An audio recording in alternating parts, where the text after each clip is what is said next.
quão grande amor nos tem concedido o Pai, que fôssemos chamados filhos de Deus. Eu e você temos que responder para nós mesmos: que farei de Jesus?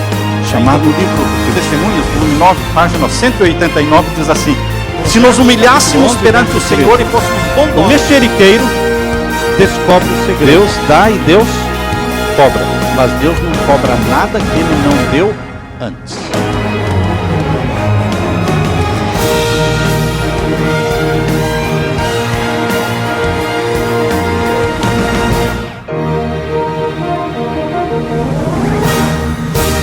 Antes de iniciarmos, vamos orar mais uma vez. Pai Santo que estás nos céus, damos glória ao Teu nome, porque o Senhor tem tomado a obra nas Tuas mãos. A pregação do Evangelho no mundo todo, nesta geração, é uma preocupação Tua. Nós pouco estamos fazendo, Pai, mas o Senhor está fazendo a obra. Está usando a internet, o YouTube e o testemunho pessoal dos Teus filhos para alcançar o mundo com a verdade do Evangelho eterno. Pedimos-te, Pai eterno, que o Senhor derrame sobre nós o Espírito Santo, dando-nos uma mente aberta para entendermos a verdade que o Senhor tem para nós hoje.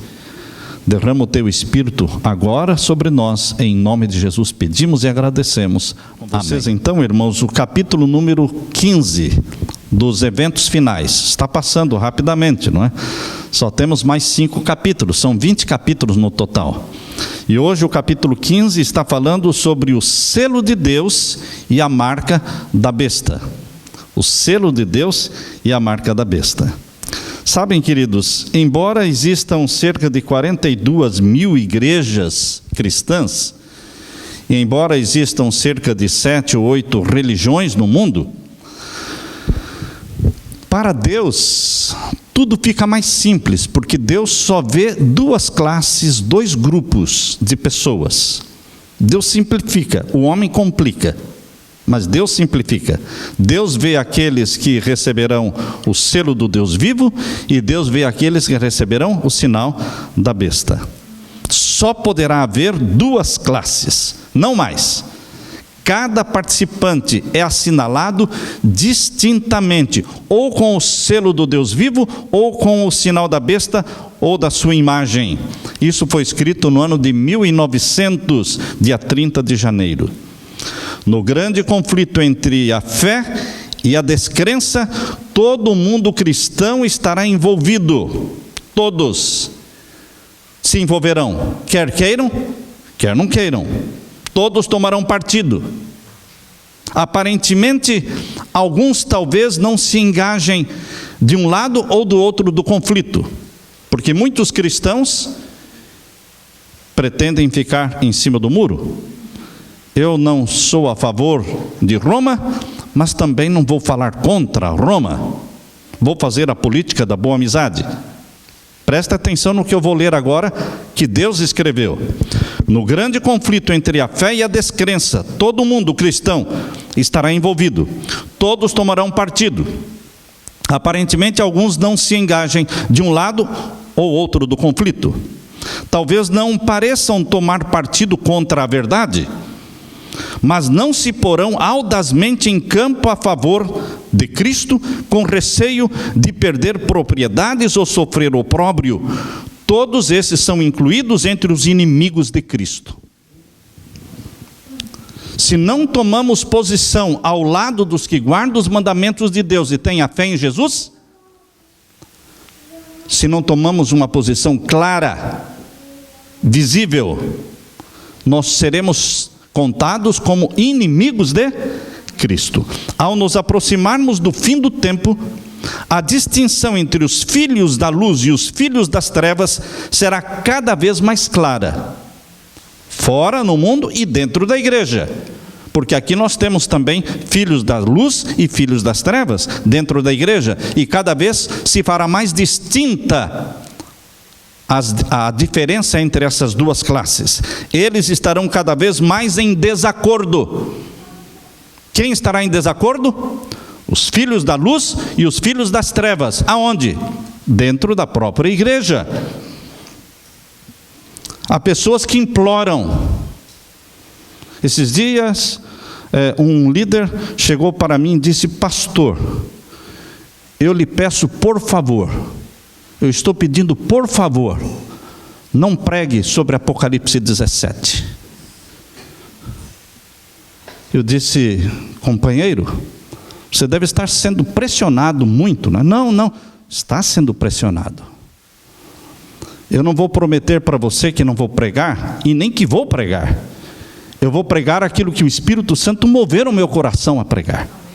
Queridos, chega um momento em que vamos entrar em desacordo.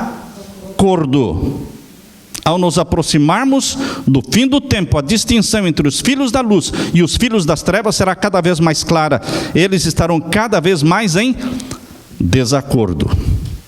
Os que têm sido membros da mesma família são separados. Sobre os justos é colocado um sinal: eles serão meus, diz o Senhor dos exércitos, naquele dia que farei serão para mim particular tesouro. Poupa-los-ei, como um homem poupa o seu filho que o serve.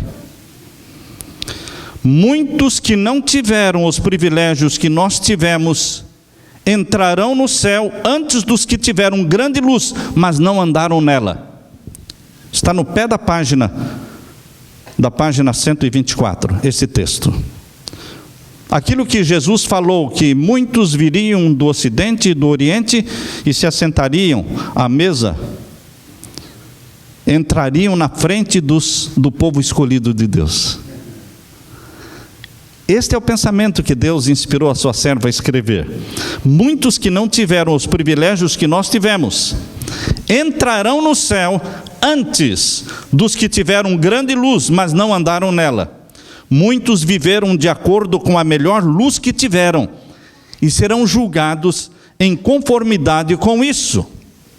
Louvado seja Deus, esse Deus justo, esse Deus misericordioso, que não julga os outros pela luz que eu tenho, que não julga os outros pela luz que a igreja adventista tem, mas cada um será julgado pela luz que recebeu de Deus. A luz que o Espírito Santo fez incidir sobre eles, eles serão julgados por esta luz. Não é o que eu sei, não é o que você sabe, que determina a salvação ou perdição dos outros, é o que eles sabem. É o que eles sabem. Cada um será julgado segundo a luz recebida. Alguns terão menos luz do que os outros, mas cada um será julgado de acordo com a luz recebida. Cada um será julgado de acordo com a luz recebida.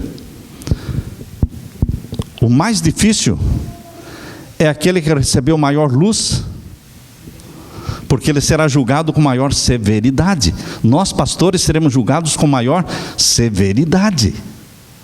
Deus não julga igual todo mundo, porque os privilégios não são os mesmos.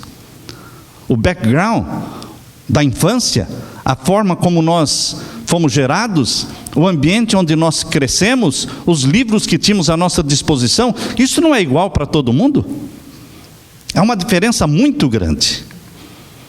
Bíblias, casas que não têm Bíblia, outras casas têm 10 Bíblias dentro de casa. Deus não julga tudo igual. Foi-nos concedida grande luz a respeito da lei de Deus. A nós, povo adventista, foi dada uma grande luz a respeito da lei de Deus. Essa lei é o padrão do caráter. Requer-se agora que o ser humano viva de acordo com ela. E seremos julgados por essa lei no último grande dia. Nesse dia as pessoas serão tratadas segundo a luz que receberam. Os que tiveram grande luz e a desprezaram, encontram-se em pior situação do que aqueles a quem não foram concedidas tantas vantagens. Eles exaltam a si mesmos, mas não ao Senhor. Quando eu penso na Bíblia e nos mais de 60 livros do Espírito de profecia, essa luz menor que Deus deu para o povo de Deus agora no tempo do fim, eu digo, é muita luz. Mas quantos estão andando de acordo com esta luz? Quantos? Quantos leem? Quantos praticam o que está escrito lá? Cada qual receberá esclarecimento suficiente para tomar inteligentemente a sua decisão. O sinal da besta ou o sinal de Deus, o selo do Deus vivo, eles não serão impostos de forma ignorante, desavisada. Não. Cada pessoa terá condições de fazer uma decisão inteligente a favor do sinal da besta ou a favor do selo do Deus vivo. Ninguém será condenado por não fazer caso da luz e do conhecimento que nunca teve e não pode obter. Já não lhe passou pela mente a ideia de que como é que Deus vai tratar os meus bisavós, os meus avós, os nossos antepassados, que morreram sem conhecer a verdade, que morreram guardando o domingo e que nunca descobriram que o dia do Senhor é o santo sábado, o sábado bíblico, do 4º mandamento da lei de Deus. Eles morreram guardando o domingo. Eles morreram, quem sabe, bebendo cerveja, como foi o caso de Martinho Lutero, não é?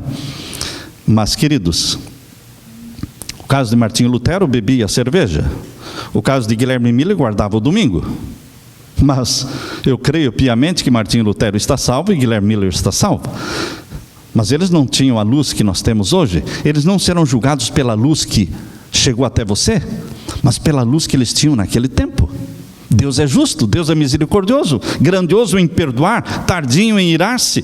Ninguém será condenado por não fazer caso da luz e do conhecimento que nunca teve e não pôde obter. Muitos, porém, recusam obedecer à verdade que lhes é apresentada pelos embaixadores de Cristo, porque desejam acomodar-se ao padrão do mundo. Os que têm oportunidade de ouvir a verdade, mas não se esforçam para ouvi-la ou compreendê-la, pensando que se não a ouvirem, não serão responsáveis, serão considerados culpados perante Deus, como se a tivessem ouvido e rejeitado. Eu prefiro não saber, muitos dizem. O livro menos lido do Espírito de Profecia é o Conselho sobre o Regime Elementar. E muitos pensam assim: eu prefiro não ler.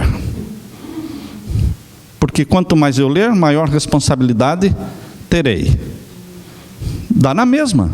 Se você ler, ou se você não ler, você será responsável. Por quê? Porque os livros estão à sua disposição. Aqui tem uma biblioteca na igreja, tem todos os livros, não é? Do Espírito de Profecia. Se você quiser ler, parabéns. Se você não ler, lá no céu vai constar como tendo sido lido. Ah, mas eu não li. Não leu porque não quis, estava ali. Estava ali. Deus toma como se... Queridos, Deus nos dá luz e nos responsabiliza por esta luz. Aqui diz: não haverá desculpa para os que preferem continuar no erro, quando poderiam compreender o que é verdade. Eu fui presidente por 6 anos de campo, e nós tínhamos um culto realizado na missão todas as manhãs. E este culto era realizado pela leitura dos livros do Espírito de Profecia. Então nós escolhíamos um livro, o livro do ano, e líamos o livro do ano. Mas o livro do ano acabava na metade do ano, agosto, setembro, já tinha acabado o livro do ano, porque era lido diariamente. Então nós escolhíamos outro livro para completar o ano. E depois que estávamos ali já há 3 para 4 anos como presidente, eu me lembro que depois que terminou o livro do ano, nós sugerimos que lêssemos então o Conselho sobre o Regime Elementar. Queridos, o tesoureiro desapareceu dos cultos, nunca mais, até quando eu saí de lá, pisou nos cultos da missão. Depois que nós saímos de lá, infelizmente ele foi despedido. Ele abriu um comércio de venda de materiais de construção, bebidas, no sábado. Foi excluído, conseguiu outra mulher, morreu de câncer. Queridos, nós podemos entrar em desacordo pela luz que temos.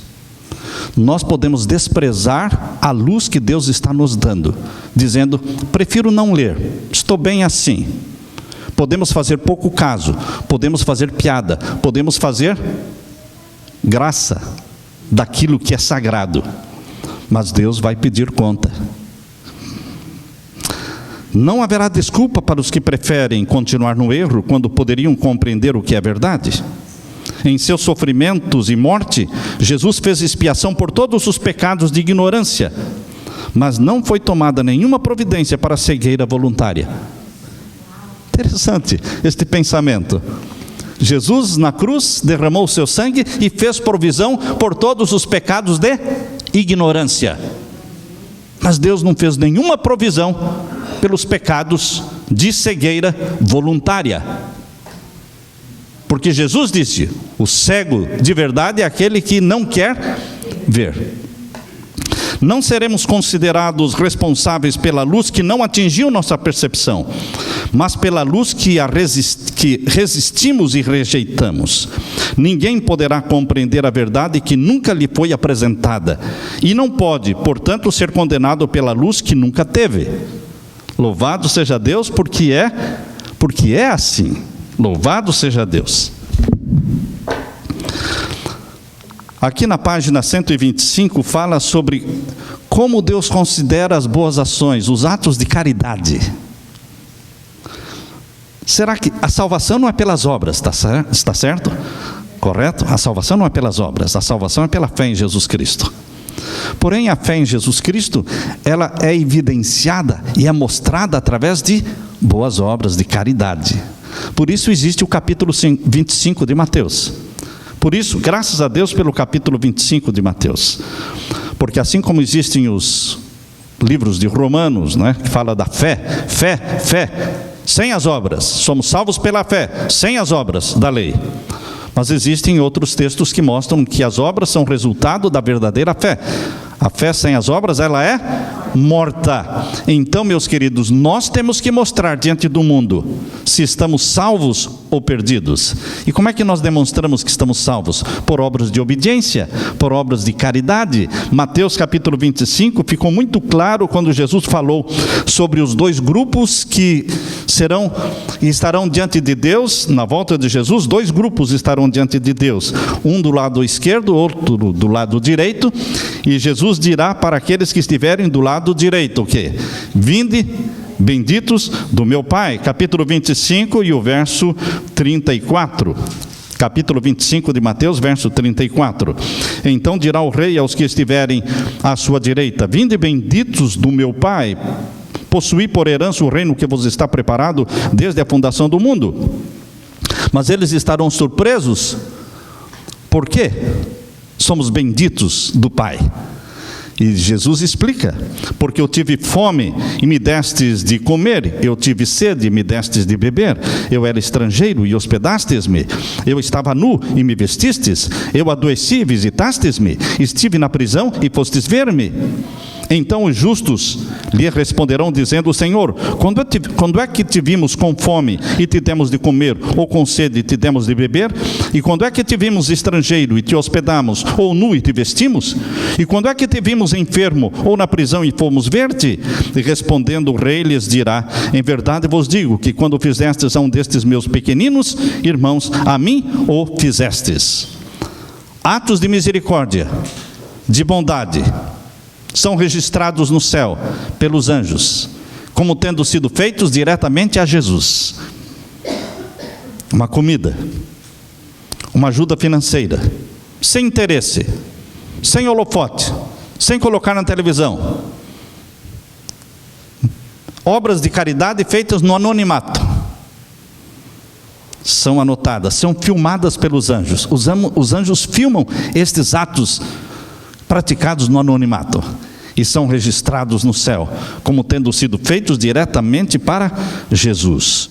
Quando as nações se reunirem diante dele, não haverá senão duas classes, e seu destino eterno será determinado pelo que houverem feito ou negligenciado fazer por ele na pessoa dos pobres e sofredores. Há entre os gentios pessoas que servem a Deus ignorantemente. No meio dos pagãos, dos gentios, pessoas servem a Deus de forma ignorante, mas estão servindo a Deus. Há quem A luz nunca foi levada por instrumentos humanos, entretanto não perecerão. Apesar de ignorantes da lei escrita de Deus, ou seja, nunca leram os 10 mandamentos escritos, mas eles ouviram a voz de Deus a lhes falar por meio da natureza, e fizeram aquilo que a lei requeria. Suas obras testificam que o Espírito Santo lhes tocou o coração e são reconhecidos como filhos de Deus. Nas terras estrangeiras, no hinduísmo, no budismo, no confucionismo, no islamismo, pessoas que nunca conheceram Jesus ou nunca leram a Bíblia, eles são guiados pelo Espírito Santo de Deus e fazem as coisas da lei, porque a lei lhes grava, a lei é gravada na mente deles pelo Espírito Santo. Diz aqui: quão surpreendidos e jubilosos ficarão os humildes dentre as nações e dentre os pagãos, de ouvir dos lábios do Salvador: sempre que o fizeram a um destes meus pequeninos, a mim o fizestes. Mateus 25, 40. Sejamos misericordiosos, sejamos caridosos. O que é caridade?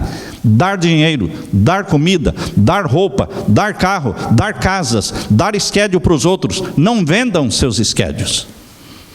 Deem. Queridos, a ajuda desinteressada precisa existir na vida dos que são filhos de Deus. Ajudas desinteressadas, feitas no anonimato. O que é o selo de Deus? Aqui diz: logo que o povo de Deus estiver selado na fronte, não é algum selo ou marca que pode ser visto, mas a consolidação na verdade, tanto intelectual como espiritualmente, de modo que não possam ser abalados. Logo que o povo de Deus estiver selado e preparado para a sacudidura, ela ocorrerá. Sempre existiu sacudidura. No tempo de Ellen White existiu sacudidura, porque pessoas apostatavam naquele tempo também.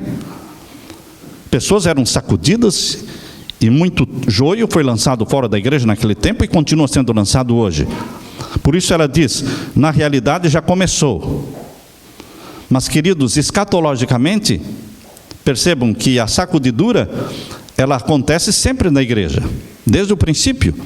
Mas, escatologicamente, a sacudidura tem um tempo certo.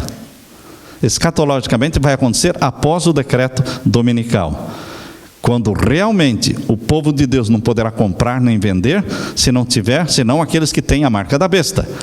E o povo de Deus será provado e perseguido, e o número dos mártires se completará naquele tempo. E o joio será então lançado para fora da igreja. É o joio que sai da igreja. O trigo não sai, irmãos. Mesmo que você ouça dizendo que a igreja é defeituosa, que a igreja abandonou seus princípios, existe hoje no mundo, principalmente no Brasil, os famosos adventistas históricos, um nome bonito, mas de mentirosos. Pastor Samuel, como o senhor fala isso? Porque eu já comprovei. Todos os textos que eles falam que foram alterados do espírito de profecia, porque eles não trabalham com a Bíblia, eles trabalham com o espírito de profecia. E eles dizem: estes textos foram alterados, foram traduzidos de forma errada. Não, eles estão errados. Eu digo: está traduzido de forma errada em português? Lê em inglês. Qual o problema? A mensagem é essa. A mensagem que a igreja prega é aquilo que está no original, em inglês. Se alguém não traduziu corretamente para o português, esse não é o ponto. O ponto é que o livro original continua sendo original. Erros de traduções existem? Sim. Erros de tradução existem no Espírito de Profecia, existem na Bíblia também. Por isso existem quantas traduções da Bíblia? Já perdemos a conta, não é? São dezenas e dezenas de traduções. Queridos, o problema não está na tradução. Nós temos que buscar sempre o quê? A fonte. A fonte. Assim como nós deveremos conservar a Bíblia, as traduções antigas, as melhores traduções da Bíblia em português, é a fiel ao texto. E a segunda maior, melhor é esta que eu tenho aqui, que é a Almeida Revista Corrigida. São as melhores, mas existem dezenas de outras. Nós devemos conservar as antigas e sempre ficar comparando as novas com as antigas. E a versão que Ellen White usou sempre foi a King James Version. A King James Version, que foi lançada em 1615. Então, queridos, nós temos um parâmetro para seguir. Nós não precisamos ficar aceitando todas as traduções que surgem por aí. E mesmo do Espírito de Profecia, se você percebe que tem uma palavra errada, queridos, nós não devemos condenar este ponto, mas a igreja adventista é a igreja de Deus, e quem vai sair não é o trigo, é o joio. Fiquem na igreja, fiquem na igreja. O selo de Deus vivo é colocado nos que guardam conscienciosamente o sábado do Senhor. Como é que você guarda conscienciosamente o sábado do Senhor? Desacelerando a sua vida sexta-feira à tarde.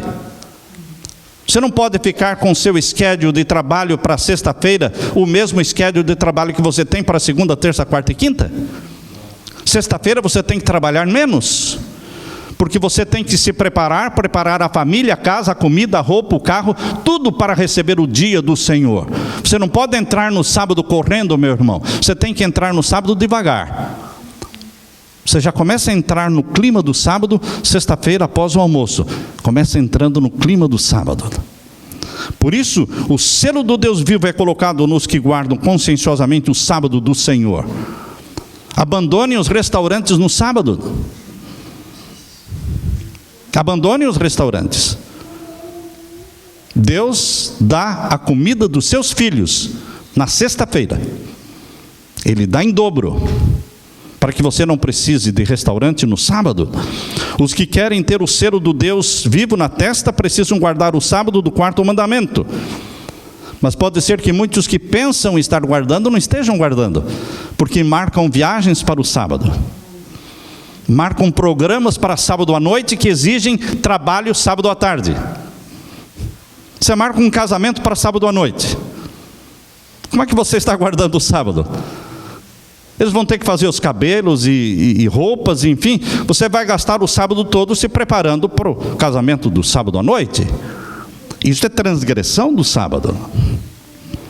A verdadeira observância do sábado é o sinal de lealdade a Deus. De todos os 10 preceitos, só o quarto contém o selo do grande legislador, criador dos céus e da terra. Tão verdadeiramente como foi colocado um sinal sobre as portas das habitações dos hebreus lá no Egito, para proteger o povo contra a ruína geral. Lembram o sangue na verga da porta, protegendo o povo de Deus da morte, no dia da Páscoa, lá no Egito? Assim também será colocado um sinal em cada um dos que pertencem ao povo de Deus. O Senhor declara: também lhes dei os meus sábados, para que servissem de sinal entre mim e eles, para que soubessem que eu sou o Senhor que os santifica. Ezequiel capítulo 20 e o verso 12. Agora, o selo do Deus vivo, meus queridos, não é só o sábado. O selo do Deus vivo mostra que o sábado é um sinal externo. É um dia que pode ser visto, que pode ser discernido. Mas o selo do Deus vivo tem um sentido e um significado interno. E o significado interno do selo do Deus vivo está aqui. O selo do Deus vivo só será colocado nos que se assemelham a Cristo no caráter. O selo do Deus vivo só é colocado não só naqueles que guardam o sábado, mas naqueles que se assemelham a Cristo no caráter. Tem um significado externo, visível, que é o sábado, e tem outro sentido, o significado interno, que é o desenvolvimento, a reprodução do caráter de Jesus em você e em mim. Devemos refletir completamente a imagem de Jesus. Pare de falar assim, não olhe para mim, olhe para Jesus. Não, Paulo disse: sede meus imitadores. É você que tem que ter o rosto de Cristo. É você que tem que representar Cristo diante do mundo. E parar de ficar falando, não, olhe para Jesus. Mas olhe para Jesus aonde? Na pessoa dos seus seguidores. Na pessoa, vós sois a luz do mundo. Assim resplandeçam as vossas boas obras, para que vejam as vossas boas obras e glorifiquem quem? Vosso Pai que está nos céus. O caráter de Cristo tem que estar refletido em você e em mim. O selo de Deus jamais será colocado à testa de um homem ou mulher impuros. Guarda o sábado, mas é um adúltero. Se o selo do Deus vivo fosse só o sábado, queridos, então todo judeu receberia. Mas o que falta nos judeus que guardam o sábado? O caráter de Jesus. Eles não aceitaram Jesus, não se espelham em Jesus, não creem em Jesus. E é isso que nós precisamos. O selo de Deus jamais será colocado à testa de um homem ou mulher impuros. Jamais será colocado à testa de um homem ou mulher cobiçosos. O que é cobiça? Pessoas que estão correndo atrás do dinheiro, dos bens materiais. Cobiçosos, avarentos. Nós temos que mostrar diante do mundo que o nosso coração está no céu.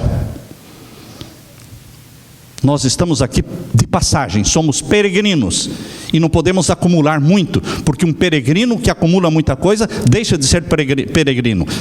Ele deixa de avançar, ele cria raízes aqui na terra. E é bom não criar raízes na terra. Jamais será colocado à testa de homens e mulheres de língua falsa ou coração enganoso. Quanta falsidade! Pessoas que dão um largo sorriso diante de você e quando você sai, te apunhalam pelas costas. Te apunhalam pelas costas. Homens e mulheres que tenham o quê?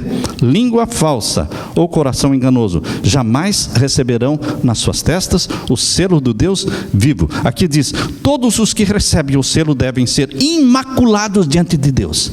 Como você e eu podemos ser imaculados aos olhos de Deus? Temos que nos revestir de Cristo todos os dias. Todos os dias você e eu precisamos nos revestir de Cristo. E quando o Pai olha para você, não vê você, vê Jesus. Porque ser cristão é não ser você. Ser cristão é não ser você, é ser Jesus. Seja Jesus, isso é ser cristão. Todos os que recebem o selo de Deus devem ser imaculados diante dele, candidatos para o céu. E agora mais abaixo tem o texto que diz, os que vencem o mundo. O selo do Deus vivo será colocado na testa de vitoriosos sobre o mundo. O que mais? A carne e o diabo. Vitória sobre o mundo, a carne e o diabo. Interprete como você quiser a palavra carne. Tá bom?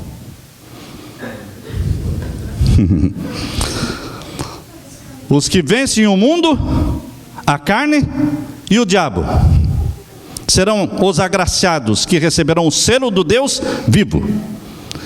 Estamos buscando sua plenitude, chegando cada vez mais alto, procurando atingir a perfeição do seu caráter. Almeja você perfeição? Almeja você santidade? É o seu desejo ser santo? Ou você se conforma com a ideia, mas eu também não sou santo, não é? Não é? Deveria ser. Deveria ser. Porque são os santos do Altíssimo que herdarão o reino de nosso Senhor Jesus.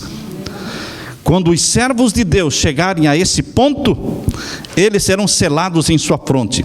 E o anjo relator dirá, está feito. Agora, queridos,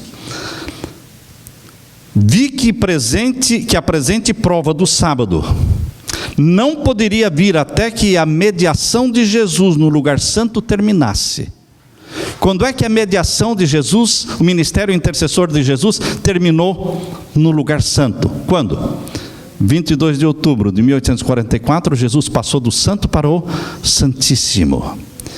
E aí houve uma porta aberta no céu, e houve luz de Deus brilhando sobre a arca do concerto e os 10 mandamentos. Aí houve luz sobre os mandamentos e sobre o 4º mandamento, que é o santo sábado. Portanto, os cristãos que dormiram antes que a porta fosse aberta no Santíssimo, Lembra aquela porta aberta em Apocalipse capítulo 4, quando Jesus falou para João, né? Vem e mostrar-te-ei o que vai acontecer depois destas coisas. E olhei e vi uma porta aberta no céu. Apocalipse 4:1. Esta porta aberta no céu é o que está sendo dito aqui. Portanto, os cristãos que dormiram antes que a porta fosse aberta no Santíssimo, quando terminou o clamor da meia-noite no 7º mês, em 1844, e que não haviam guardado o verdadeiro sábado, agora repousam em esperança, pois não tiveram a luz e o teste sobre o sábado que nós agora temos, uma vez que a porta foi aberta. Este teste incide sobre nós, mas não sobre aqueles que não tiveram essa luz. Agora na página 128 diz assim: vi que ela, a senhora Hastings, estava selada. A senhora Hastings morreu no tempo de Ellen White. Vi que ela estava selada. E a voz de Deus ressurgiria e se ergueria sobre a terra. E estaria com os 144 mil. Vi que não precisamos chorar sobre ela. Ela repousaria durante o tempo da angústia. Queridos, muitos, não entendendo o assunto dos 144 mil, dizem que os 144 mil inclui pessoas mortas, que vão ser ressuscitadas um dia. Por quê? Porque o anjo disse que Ellen White estaria com os 144 mil, e ela já morreu. O anjo disse que a senhora Hastings estaria com os 144 mil, e ela já morreu.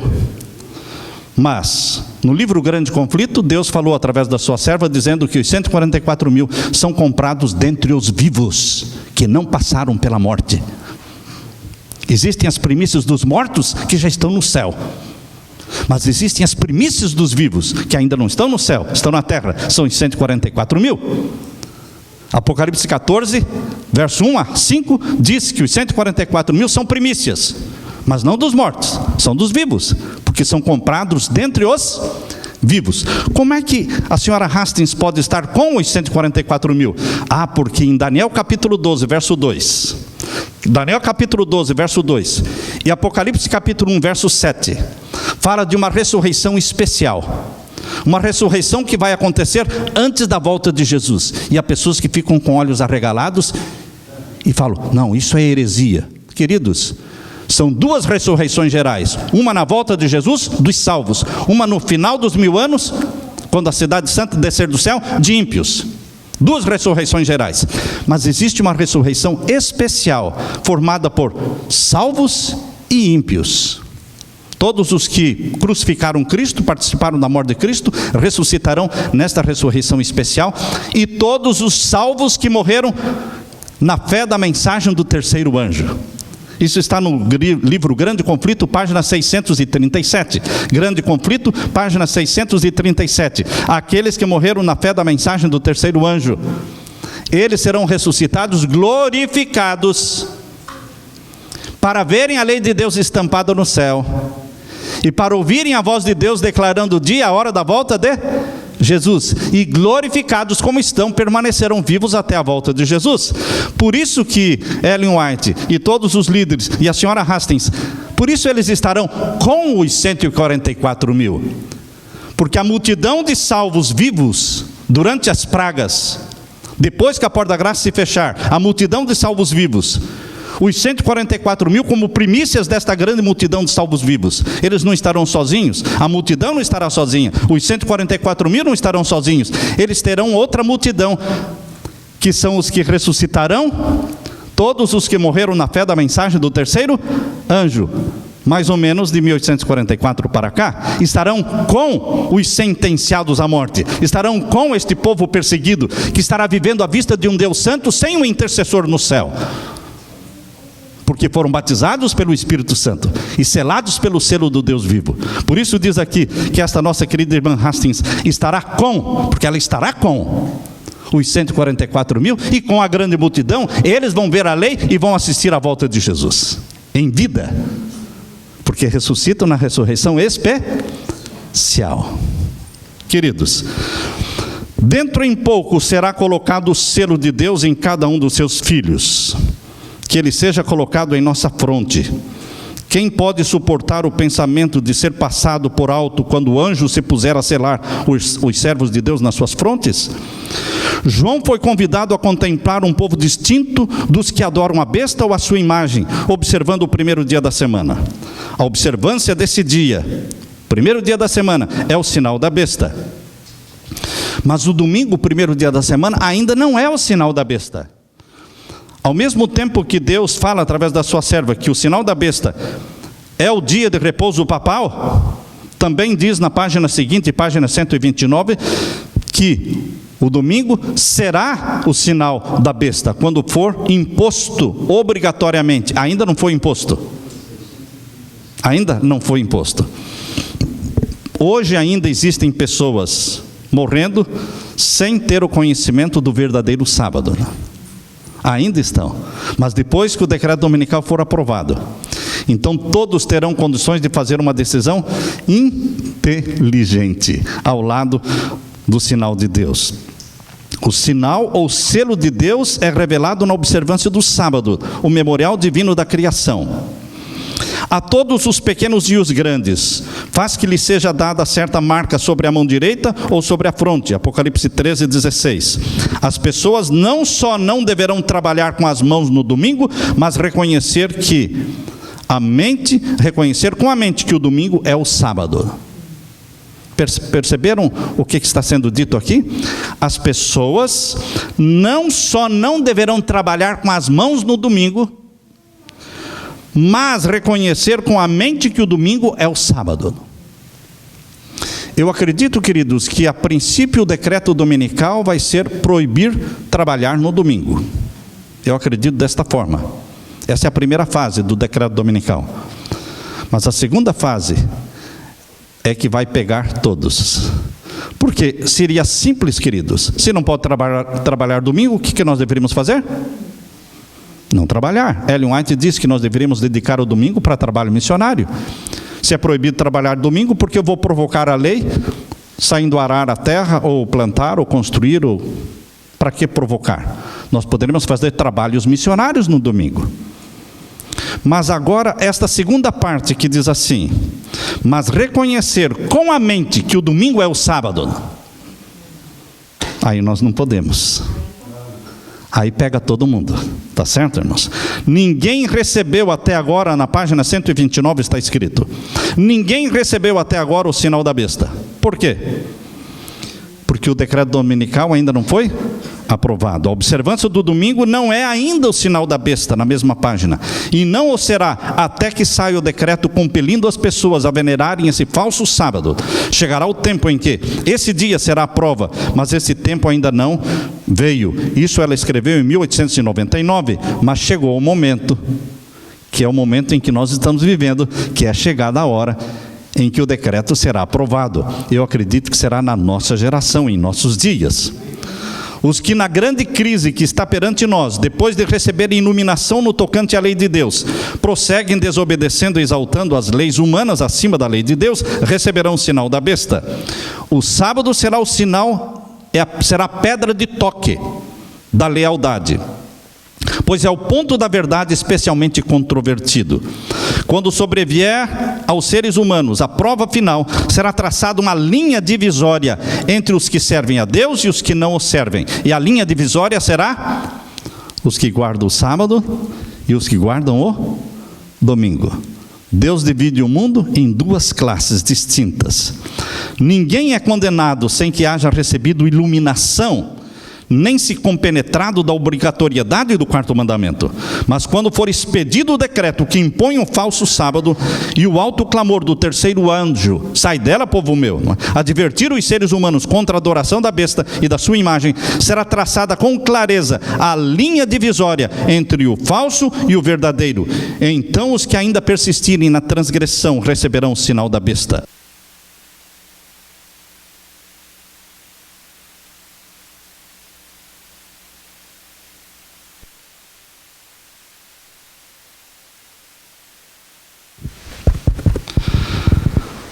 Quando, porém, a observância do domingo for imposta por lei, e o mundo for esclarecido relativamente à obrigatoriedade do verdadeiro sábado, quem então transgredir o mandamento de Deus para obedecer a um preceito que não tem maior autoridade que a de Roma, honrará dessa maneira o papado mais do que a Deus.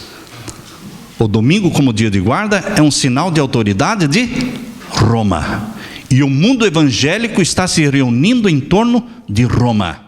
O ecumenismo, o Concílio Mundial das Igrejas, trabalha levando todo mundo para Roma.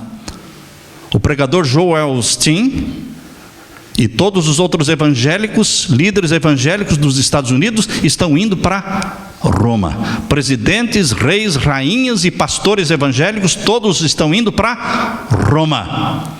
Por isso que dizem que todos os caminhos levam para Roma. Só existe um caminho que leva para o céu: Jesus. Eu sou o caminho, a verdade e a vida. Todos os demais caminhos levam para Roma. Ao rejeitarem as pessoas a instituição que Deus declarou ser o sinal da sua autoridade e honrarem seu lugar, a que Roma escolheu como sinal da sua supremacia, aceitarão de fato o sinal de fidelidade para com Roma. É o sinal da besta.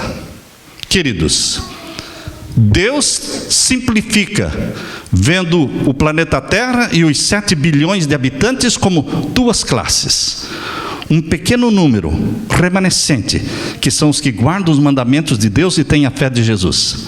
E a grande multidão do restante, assinalados pelo sinal da besta, guardando os mandamentos dos homens. Que em nome de Jesus, você se posicione ao lado de Deus, de Jesus e dos seus mandamentos. Amém, irmãos? Deus seja louvado. Amém, Senhor.